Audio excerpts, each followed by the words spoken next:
Wherever you are right now, stay there a moment. Don't fix it. Don't run from it. Just be in the room where you are. Maybe the light is low. Maybe it's late, and the house has gone quiet, and the noise you carry all day has finally set itself down beside you. Maybe you're tired in a way that sleep doesn't touch. I want you to know something before we go anywhere together.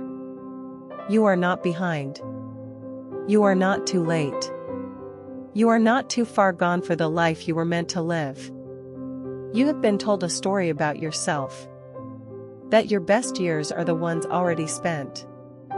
That the door closed somewhere back there, in a decade you can barely remember. That the person you hoped to be got left behind on a road you can't walk back down. I'm here to tell you that story is a lie. The soul does not age the way the body does. The soul keeps its capacity to grow until the very last breath you draw. A tree that is 100 years old still puts out new leaves every spring. It does not say, "I am too old to become green again." It simply reaches for the light, because reaching is what it was made to do. So before we go one step further, I want you to do something. Put down whatever you're holding. Not just in your hands. In your chest. That thing you woke up carrying and will carry to bed tonight unless someone tells you it's alright to set it down. I'm telling you. For the length of this hour, you don't have to hold it. Let it rest on the floor beside you. It'll still be there if you want it back. But I have a feeling that by the time we're done, you won't. You were made to reach. Not to strive until you break. Not to hustle until you're hollow. To reach, steadily, gently, toward the light that has been calling you your whole life, even in the seasons you stopped answering. So this is not about doing more. God knows you've done enough. You've carried enough. You've proven enough. This is about something quieter, and far more powerful. It's about overcoming what's held you back. It's about remembering why you're here. It's about growing on the inside, so the outside can finally come to rest. Overcoming. Purpose. Inner growth. And on the other side of those three, a life that is finally, deeply balanced. Not a perfect life. A whole one. There's a difference, and by the end of our time together, you're going to feel it in your bones. So take a breath with me. A real one. In through the nose, slow, until your chest is full. And out, longer than you took it in. That breath is a gift. You did nothing to earn it. It was simply given to you, the way this new day was given to you, the way the next chapter of your life is being offered to you right now, with both hands. The only question is whether you'll take it. Stay with me. Let's begin. Let's be honest about something before we talk about rising. You are carrying weight. Everyone is, but they've learned to hide it, and so have you. You carry the weight of the years that didn't go the way you planned. The marriage that ended, or the one that stayed and went cold. The career that asked for everything and gave back a fraction. The children you'd give your life for, who grew up and grew busy and don't call the way they used to. You carry regret. That's the heaviest one, isn't it? The words you can't unsay. The chances you watched pass by because fear had a louder voice than faith. The version of your life that exists only in the quiet, in the what if, in the ache of the road not taken. And you carry it silently. Because somewhere along the way you decided that a strong person doesn't set the weight down. That grief is weakness. That needing help is failure. And here is what that weight does, quietly, over the years. It bends you. Not all at once. A little at a time, the way a shelf sags under books you kept meaning to move. You stop standing quite so tall. You brace before you get out of bed. You brace before the phone rings. You've carried it so long you've forgotten there was ever a time you walked without it. And you've started to believe the bending is just who you are now. It isn't. It's just the weight. And the weight can come off. So you've been strong for so long that you've forgotten what rest even feels like. Hear me now. There is a scripture that has outlived empires because it speaks to exactly this. It says, "Come to me, all you who are weary and burdened, and I will give you rest." Weary and burdened. Those aren't words for the weak. Those are words for the ones who've been strong too long. That invitation was written for you. The first act of overcoming is not fighting harder. It's setting the weight down. You cannot climb while you're clutching everything you refuse to release. You cannot heal what you won't hold up to the light. You cannot walk into your future with both hands full of your past. So today, in this room, I want you to name it. Whatever it is. The loss you never grieved out loud. The bitterness you've fed for years because it felt like justice. The shame you've worn like a second skin until you forgot it wasn't really you. Name it. Not to relive it. To release it. Because here is the truth about the weight you carry. It was never meant to be permanent. It was meant to be a burden you passed through, not a home you moved into. You've been living in the wreckage of what happened to you. It's time to move out. The house of your future is being built somewhere ahead, and it has room for everything except the weight. You have to walk in with empty hands. Set it down. Not because it didn't matter. Because you matter more than it does. Let it go. We're going up from here. There's a thing nobody tells you about the lowest point. They tell you to avoid it. They tell you to fear it. They tell you that if you end up there, you've failed. But I've lived long enough, and I've walked beside enough people through the dark, to tell you something that sounds impossible until you've been there yourself. Rock bottom is holy ground. Because rock bottom is the one place where you finally stop pretending. Up on the surface, you can perform. You can manage the image. You can keep every plate spinning and smile while you do it.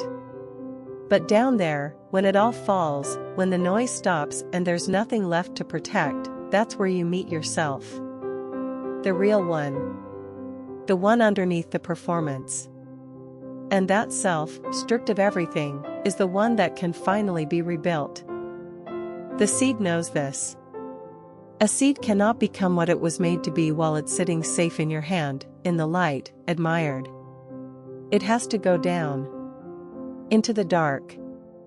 Into the ground, where it's buried, where it looks, for all the world, like it's dying.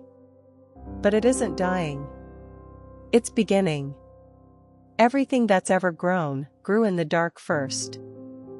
So if you are in the dark right now, if this season has taken you lower than you thought you could go, I need you to consider that you have not been buried. You have been planted. There is a difference, and the difference is everything. Buried means it's over. Planted means it's starting. Same soil. Same darkness. Same silence. But one is an ending and the other is a beginning, and the only thing that decides which one you're in is what you believe about the ground you're lying in. I've watched people lose everything and find the one thing they'd been missing their whole lives. I've watched the diagnosis become the wake-up. The heartbreak become the door. Not because pain is good.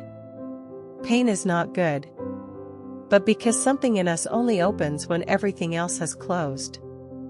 There's an old promise that says, He heals the brokenhearted and binds up their wounds. Notice, it doesn't say He keeps you from breaking. It says He meets you in it. The broken place is where the healing goes. So stop despising your low point. Stop being ashamed of the ground you're standing on. You are not at the end. You are in the soil. And what's about to grow out of this season is going to have roots deeper than anything you could have grown in the easy years. Down here is where the strong things start.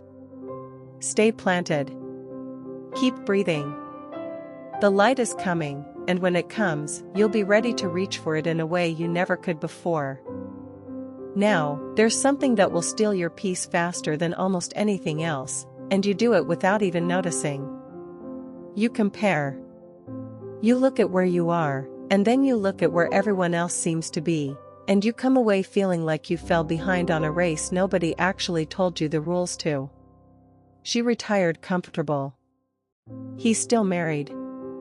Their kids call every Sunday. Look how well they aged. And meanwhile you're standing in your own life feeling like the only one who didn't get it right. But listen to me. You are comparing your behind the scenes to everybody else's highlight reel. You are measuring your whole messy, honest, private truth against the 2 inches of another person's life they chose to let you see. You don't know what they cry about when the door closes. You don't know the weight they carry that looks nothing like yours but is just as heavy.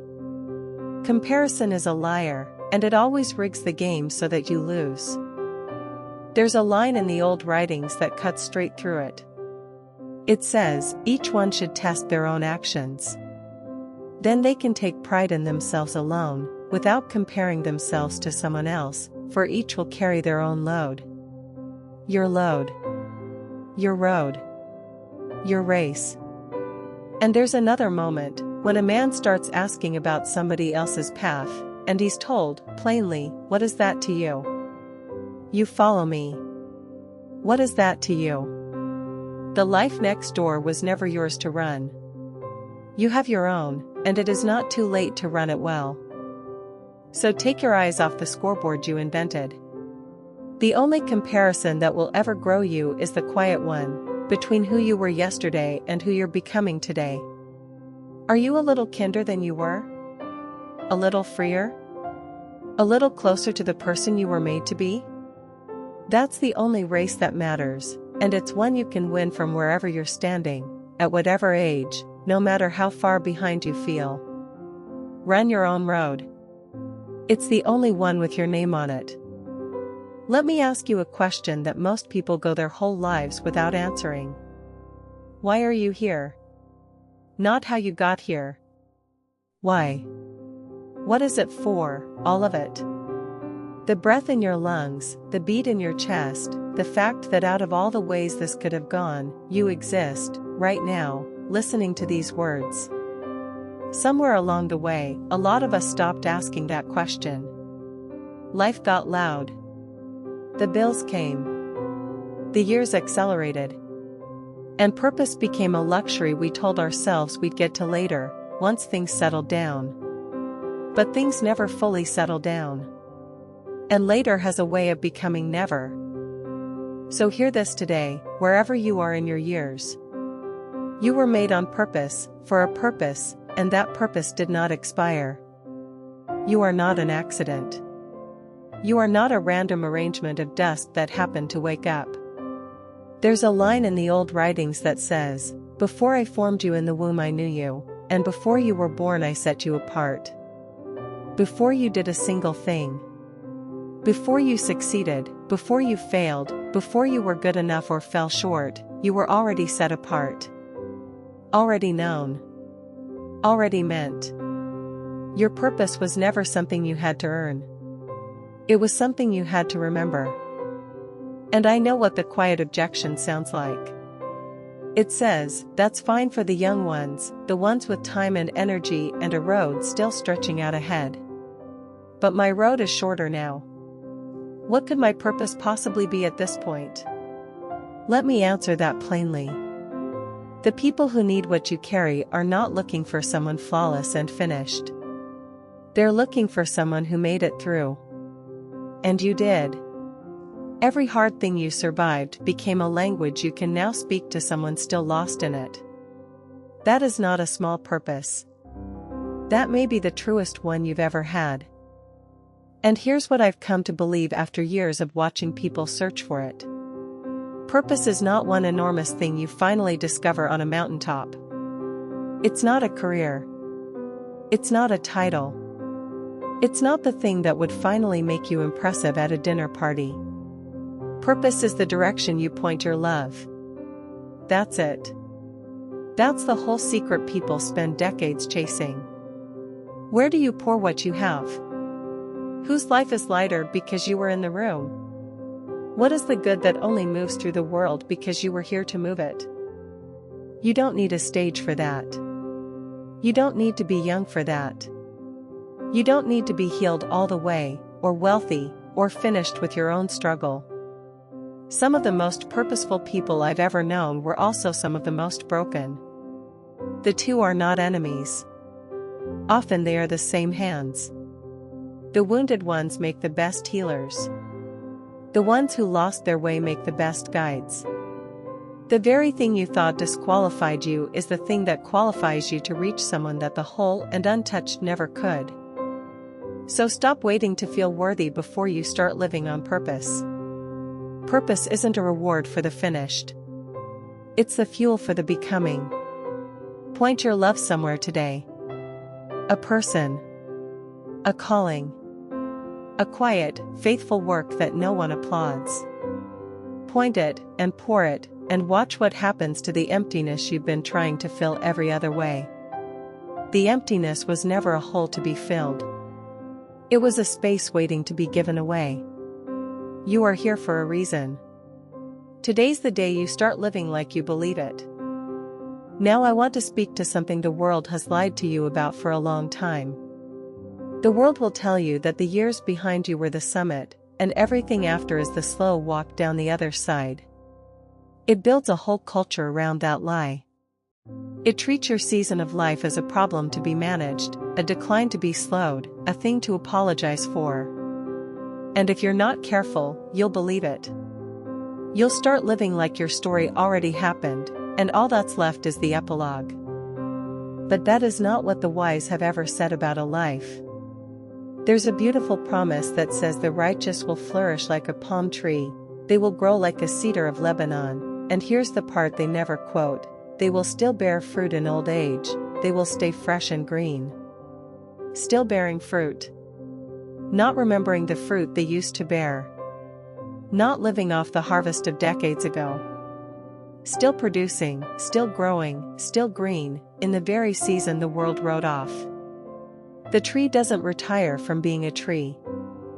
And if you're sitting there grieving the years you feel you wasted, the ones the struggle ate, the ones that got swallowed by survival, hear this promise made to people just like you. I will restore to you the years the locusts have eaten. The years the locusts ate. What a thing to say to someone who thought their best time was gone. Not, I'm sorry those years are lost. But, I will restore them. What was eaten can be given back. The harvest you thought you missed can still come in. There's one more, and I want you to hold on to it. It says, even to your old age and gray hairs I am he who will sustain you. I have made you and I will carry you, I will sustain you and I will rescue you. Even to your gray hairs. That's not a God who checks out when you slow down. That's a God who says, the older you get, the more I carry you. You were never meant to reach this season and be dropped. You were meant to reach this season and be held. So stop treating the second half of your life like a waiting room. It is not the end of your purpose. It is the ripening of it. Everything you learned in the hard decades, every scar, every loss survived, every ounce of hard-won wisdom, all of it was the growing season. And now is the harvest. Now is when you have something to give that no young, untested, unhurt person could ever give. Don't take that to the grave with you. Give it away. Someone is waiting for exactly what your years have made you. I want to talk to you now about the noise. Not the noise around you. The noise inside you. The one that never fully stops. The running commentary that narrates your days and, more often than not, tears you down while it does it. You're too old. You missed your chance. You always do this. You'll never change. Who do you think you are? You've heard that voice so long you've mistaken it for yourself. But it isn't you. It's the echo of every person who ever made you feel small. It's fear wearing your own voice so you trust it. And you've been obeying it for decades. Here's what I've learned about inner growth, and it's the part almost nobody talks about. Growth isn't only about adding new habits, new goals, new discipline.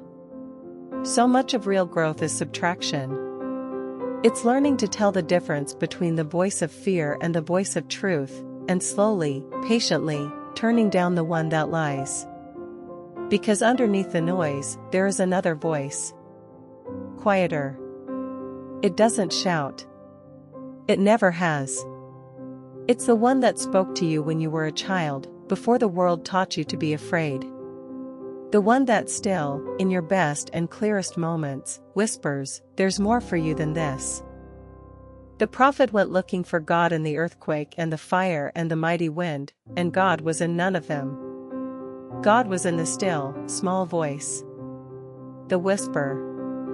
The gentle stillness that you can only hear when everything else goes quiet.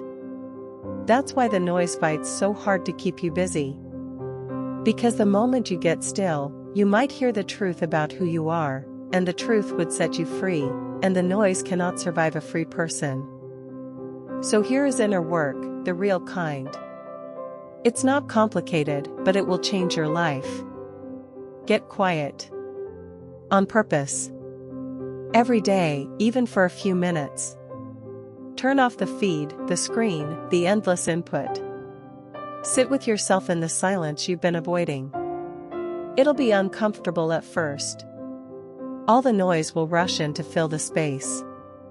Every worry, every regret, every unfinished thing. Let it come.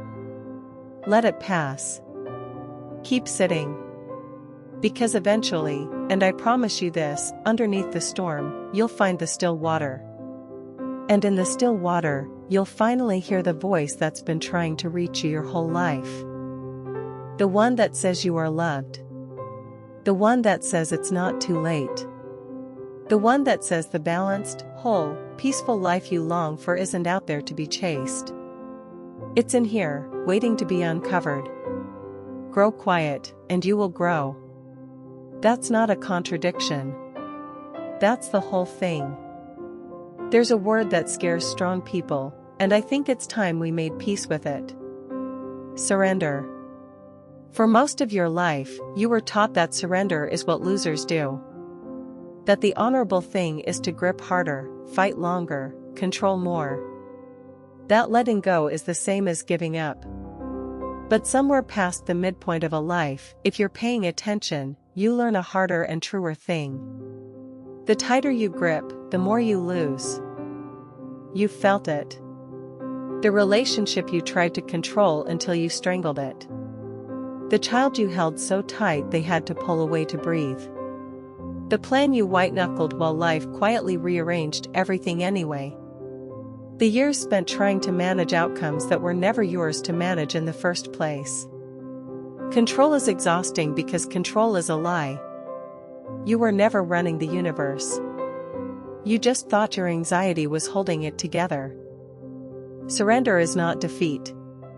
Surrender is the moment you stop carrying what was never yours to carry, and let it be carried by something larger than you.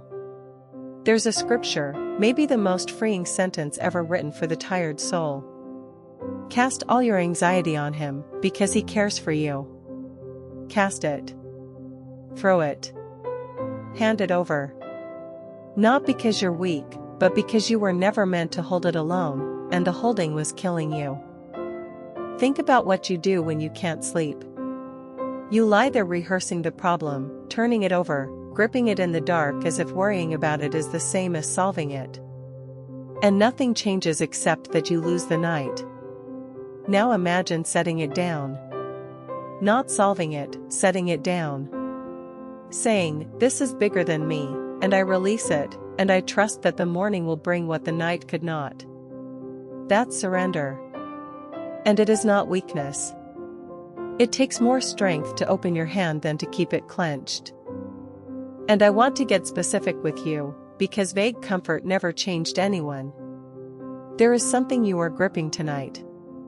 You know exactly what it is. Maybe it's a person you cannot fix no matter how hard you love them. Maybe it's an outcome you've been trying to force for years.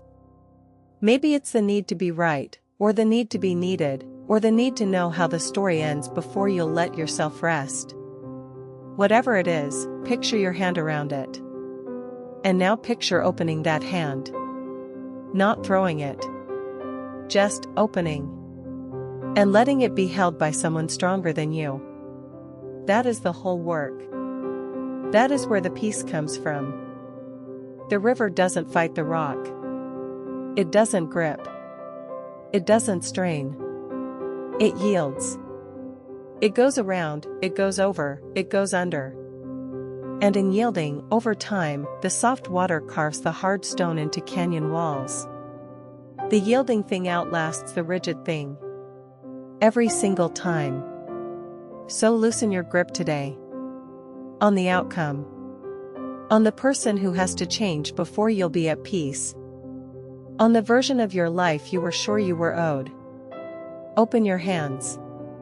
Not to lose what's in them, but so that they're finally free to receive what's coming. We live in a world that has lost its patience, and it's costing us our depth. Everything now is fast. Fast answers, fast comfort, fast fixes. And so when growth turns out to be slow, as real growth always is, we assume we're doing it wrong. But nature has never once been in a hurry, and nature has never failed to bloom. Look at the bamboo. You plant it, you water it, you tend it, and for the first year, nothing. The second year, nothing. The third year, nothing. The fourth year, still nothing you can see. Any reasonable person would have given up long ago, certain the seed was dead. Then, in the fifth year, the bamboo shoots up, 80 feet in 6 weeks. Now, did it grow 80 feet in 6 weeks? Or did it grow 80 feet in 5 years, building a root system underground so vast that when the time finally came, it could hold the weight of all that height? The waiting was not wasted. The waiting was the work. I need you to hear this in a culture that has told you your slow season means you're falling behind. The years when nothing seemed to happen, when you were just showing up, just enduring, just staying faithful in the dark with no evidence it was doing any good, those years were not lost. You were growing roots. And roots are what let a life survive the storms that snap the shallow things in half. It's never about how tall you grew in the good times. It's about how deep you went in the waiting. And I know how invisible that kind of faithfulness feels. Nobody claps for the person who just keeps showing up. There's no applause for the parent who prayed for the same child for 20 years. No ceremony for the one who stayed kind after life gave them every reason to go bitter. No medal for getting up one more time when quitting would have been so much easier. But those unseen, unapplauded, faithful years are the strongest thing you will ever build. The world only sees the tree. God sees the roots. And the roots are where the real story was written. There's a promise about the person who trusts through the dry seasons. It says they'll be like a tree planted by the water, that sends out its roots by the stream. It does not fear when heat comes, its leaves are always green. Its leaves stay green in the drought, not because the drought never came, but because the roots went deep enough to reach the water underneath. So stop measuring your growth by what you can see above the ground. The most important growth of your life is happening where no one, not even you, can watch it happen. Be patient with yourself. You are not behind. You are becoming. And the things that become slowly are the things that last. Keep watering the ground even when nothing's showing. Keep showing up in the years that feel like nothing. The bamboo doesn't know it's almost time. It just keeps growing roots in the dark. And then, one season, all at once, everything you've been building underground breaks into the light. Your 5th year is coming. Don't quit in the 4th. And that word, quit, let's stay there a moment, because I know it's closer than you let on. There's a particular kind of tired that isn't in the body. It's in the will. It's the moment you think, I don't know how much longer I can do this. You're not asking to give up on life. You're just so worn down by carrying it that laying it all down starts to sound like rest. If that's where you are tonight, I'm not going to shame you out of it. I'm going to sit with you in it, and then I'm going to tell you the truth. The truth is that quitting almost always happens one step before the turn. Not because the finish was impossible, but because you couldn't see it from where you were standing. There's a promise written for exactly this exhaustion. It says, "Let us not become weary in doing good, for at the proper time we will reap a harvest if we do not give up." If we do not give up. The harvest is tied to the not giving up. Not to your strength. Not to your feelings. Just to whether you're still standing when the proper time comes. And you are more durable than you think. There's a description of a person under pressure that has held people together for 2,000 years. It says, "We are hard-pressed on every side, but not crushed, perplexed, but not in despair, struck down, but not destroyed." Read that again slowly. Hard-pressed, but not crushed. Struck down, but not destroyed. That's you. You have been struck down more times than most people will ever know, and here you are. Still breathing. Still listening. Not destroyed. Do not mistake how tired you are for how finished you are. They are not the same thing. So here is all I'm asking. Not the whole mountain. Just one more step. You don't have to see the summit. You don't have to know how it all works out. You just have to take the next faithful step, and then, tomorrow, the one after that. That's how every long road has ever been walked, and every long road has ever been finished. One step, taken by someone who wanted to stop, and didn't. Be that someone tonight. The turn is closer than it looks. We can't talk about a balanced life without talking about the one thing that throws more lives off balance than anything else. Unforgiveness. I know. It's the hardest word in this whole hour. Because when someone has wounded you, truly wounded you, forgiveness feels like injustice. It feels like letting them win. It feels like saying what they did was okay, when it was not okay, and you know it was not okay. So let me tell you what forgiveness actually is, because you've been sold a lie about it. Forgiveness is not saying it didn't matter. It mattered. Forgiveness is not letting them back in, some doors should stay closed, and wisdom knows the difference.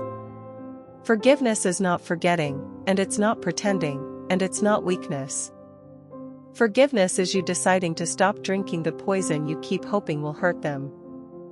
Because that's what resentment is. Someone said it perfectly, holding a grudge is like drinking poison and expecting the other person to die. The person who wronged you is outliving their life. And you are still tied to them, years later, dragging them into every quiet moment, letting them live rent-free in the one place that was supposed to be your peace. They took one thing from you back then. And every day you refuse to forgive, you hand them your today, too. You let a person from your past keep stealing your present. And I want to be gentle here, because I'm not asking you to feel something you don't feel. Forgiveness is not a warm feeling that finally arrives one morning. It's a decision you make long before the feeling catches up. It's you saying the words, "I release you," on a day when everything in you still wants justice. And then saying it again the next day, when the anger comes back. And again. Forgiveness is not one grand moment. It's a road you choose to walk, one honest step at a time, until one day you realize the name that used to tighten your chest doesn't anymore. That day comes. But only for the ones who start walking. Forgiveness is not for them. Forgiveness is you cutting the rope that ties you to the thing that's dragging you down. It's you saying, "I will not carry you one more mile. I am setting this down, not because you deserve it, but because I deserve to be free." And here's the hardest one of all. The person you most need to forgive might be you. For the years you can't get back. For the mistakes that hurt the people you loved. For not knowing then what you know now. You've been serving a life sentence for crimes you already regret, punishing yourself long after any reasonable judge would have let you go. There's a line that says, "As far as the east is from the west, so far has he removed our transgressions from us." East from west, a distance with no end, that never meets. That's how far it's meant to be behind you. If you have been forgiven that completely, who are you to keep sentencing yourself? Lay it down. The grudge you've fed for years. The name that still makes your stomach tighten. The version of yourself you can't seem to pardon. Forgive them. Forgive yourself. Not for their sake. For yours. And feel the weight, years of it, finally lift off your shoulders. That lightness is what a balanced life feels like. You're free now. Walk like it. Now we build. We've set the weight down. We've made peace with the low place. We've remembered our purpose, quieted the noise, opened our hands, learned to wait, and forgiven what was breaking us. Now we rebuild the house we live in, the one on the inside. Because here's the truth about a balanced life. It is not built out there. You will not find it in the right circumstances, the right amount of money, the right person finally behaving the way you need them to. People spend their whole lives rearranging the outside, waiting for peace to arrive, and it never comes, because peace was never an outside job. There's a warning as old as time. Everyone who hears these words and does not put them into practice is like a foolish man who built his house on sand. The rain came, the streams rose, the winds blew and beat against that house, and it fell with a great crash. The storm comes for every house. That's not the question. The question is what you built on. So let's talk about the foundation. Not the decorations, the foundation. The inner house of a balanced life is built on a few things, and none of them can be bought. The first stone is gratitude. Not the greeting card kind. The kind that trains your eyes to find what's good in a day that also had hard things in it. Gratitude doesn't deny the storm. It just refuses to let the storm be the only thing you see. A grateful heart and an anxious heart cannot occupy the same room at the same time. And every morning, you get to choose which one you invite in. The second stone is presence. This one. This moment. Not the regret behind you or the worry ahead of you, the life that is actually happening, right now, while you're busy being somewhere else. Most of our suffering is time travel. We relive the past that can't be changed and rehearse a future that hasn't come. Peace only exists in the present, because the present is the only place life is actually being lived. The third stone is connection. You were not built to carry a life alone, and the strongest thing you can do is not to need no one, it's to let yourself be known. Reach for the people who remain. Make the call. Say the thing. Let someone see the real you, weight and all. Isolation is where the darkness wins. Every good thing grows in connection. And the fourth stone, the one that holds all the others, faith. Not certainty. Faith. The quiet, stubborn trust that you are held. That the story isn't over. That the same power that turns winter into spring, without fail, every single year, is not finished with your winter yet. And here's the thing about a house. It doesn't go up in a day. Nobody pours a foundation and moves in by dinner. It's laid brick by brick, morning by morning, one small faithful act at a time. One grateful thought when the anxious one wanted the floor. One moment you chose to actually be present instead of somewhere else in your head. One phone call you almost didn't make. That's how the inner house rises. Not in some dramatic breakthrough, but in the quiet, unglamorous, daily choosing. So don't despise the small brick you can lay today. Lay it. Then lay another tomorrow. That is how a life gets rebuilt. Build on those, and let the storms come. They will come. But a house on that foundation does not fall. It stands. And you stand in it. Finally, at rest. So what is it, in the end, this balanced life we've been walking toward? Let me tell you what it is not. It is not everything in perfect proportion, all your plates spinning at exactly the right speed. That's not balance. That's just a more organized exhaustion. And it can't last, because life refuses to stay level. Seasons come. Storms come. The ground tilts. But before we get to balance, there's one more thing we have to name out loud, because it's been steering your life from the shadows for longer than you know. Fear. Not the loud, obvious kind. The quiet kind. The kind that dressed itself up as being careful, being realistic, being responsible, while it slowly talked you out of every brave thing you ever wanted to do. How many rooms did you not enter because fear stood at the door? How many words went unsaid? How many dreams got called impractical? How many years did you spend small because fear convinced you that small was safe? Here's what you have to understand about that fear. It is not from the deepest part of you. There's a line that says it plainly: God has not given us a spirit of fear, but of power, and of love, and of a sound mind. Not a spirit of fear.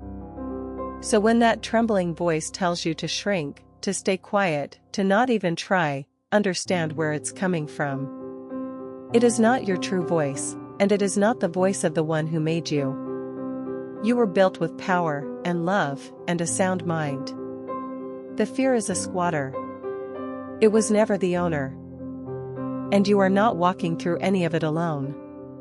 The most repeated command in all of Scripture is not be holy, or be perfect, or try harder. It's do not be afraid. Over and over. Fear not, for I am with you, do not be dismayed, for I am your God, I will strengthen you and help you. And even in the darkest stretch, the valley of the shadow itself, the promise is not that you'll avoid it. It's, I will fear no evil, for you are with me. Not around it. Through it. With you the whole way. So do it afraid. That's the secret nobody tells you.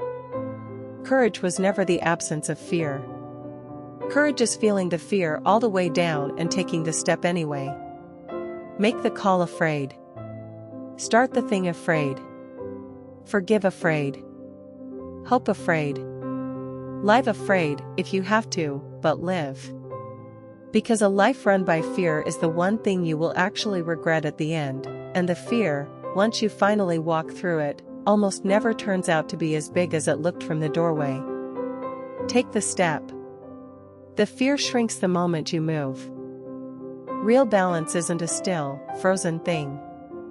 Watch someone actually keeping their balance, on a beam, on a wire, on a moving boat. They're not rigid. They're constantly, gently adjusting.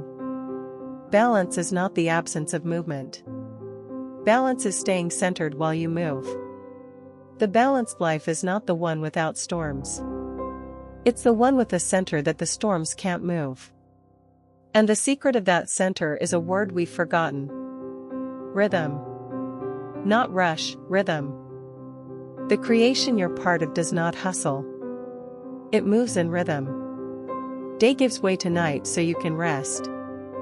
Winter gives way to spring so the ground can recover. The tide comes in and the tide goes out, and no one has ever accused the ocean of being lazy for pulling back. You were made for that rhythm, and you have been fighting it your whole life. Push, push, push, with no pull. Give, give, give, with no receiving. Do, do, do, with no simply being. And then you wonder why you're empty. You're not broken. You're just a rhythm that's only playing half its beat. Even the ancient wisdom built rest into the very fabric of the week. 6 days, and then a seventh, not because rest is earned, but because rest is holy. Because a life that never stops is not a strong life. It's a life that has forgotten it's allowed to be human. So here is the balanced life, as plainly as I can say it. It's work, and then real rest. It's giving, and then letting yourself receive. It's holding on to what matters, and letting go of what doesn't. It's striving toward your purpose, and then sitting still long enough to remember you were already loved before you achieved a single thing. And I wonder if you've ever actually given yourself permission to rest. Not collapse, exhausted, at the end of a day you squeezed dry. Rest. On purpose. Without guilt. So many of us learned somewhere that our worth was in our doing, that to stop was to be lazy, that we had to earn the right to sit down. So we never really do. Hear me. You do not have to earn your rest. You were loved before you produced a single thing, and you will be loved long after you can't produce anymore. Rest is not the reward for a life well lived. Rest is part of what makes a life well lived. Give yourself permission. Sit down. Breathe. You're allowed. It's a full breath. In, and then out. You can not only inhale. A life that only takes in and never lets go isn't living, it's suffocating on its own effort. Breathe out.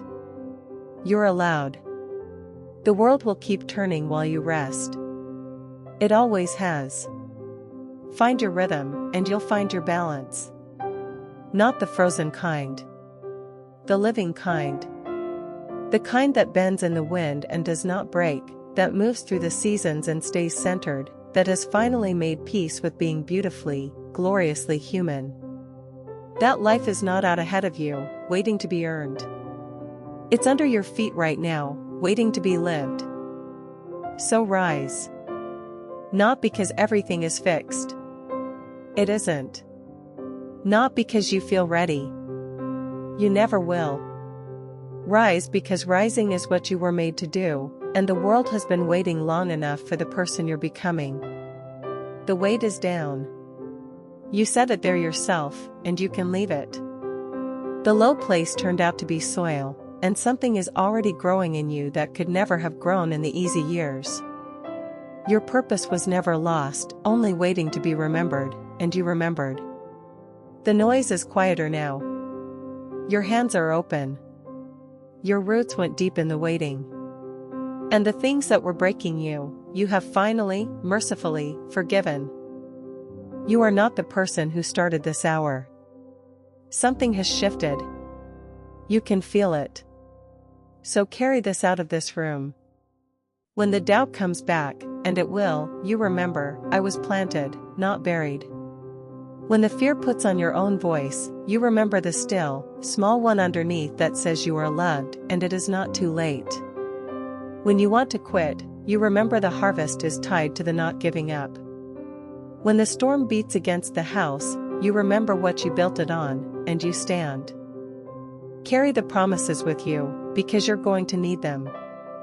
On the days you feel behind, remember, I will restore the years the locusts have eaten. On the days you feel too old, remember, they will still bear fruit in old age. On the days you feel weak, remember, even to your gray hairs, I will carry you. These aren't pretty words to make you feel better for an hour. They're an inheritance. They belong to you. Reach for them the way you'd reach for a railing in the dark, and let them hold your weight. They will. There's a promise for exactly this moment, and I want to leave it in your hands. Those who hope in the Lord will renew their strength. They will soar on wings like eagles, they will run and not grow weary, they will walk and not be faint. Renewed strength. Not the strength you had at 20, better than that. The strength of someone who has been through the fire and come out still reaching for the light. That strength isn't behind you. According to that promise, your best strength is still ahead. So here, at the end, is my blessing over you. May you set down what you were never meant to carry. May you find the light in the low place. May you live pointed towards your purpose, quiet enough to hear the truth, brave enough to open your hands. May you stop comparing your road to anyone else's. May you grow roots deep enough to weather any storm, and may you forgive your way into freedom. May you refuse to quit one step before the turn. May you build your house on what cannot be shaken. And may you find, at last, the rhythm that gives your soul its rest. You were made on purpose, for a purpose, and it is not too late. It has never been too late. Now go. Rise, and live the balanced, whole, unhurried life you were always meant for. The rest of your story is still being written. And the best chapters are the ones you haven't lived yet. Breathe. Begin again. You're going to be all right.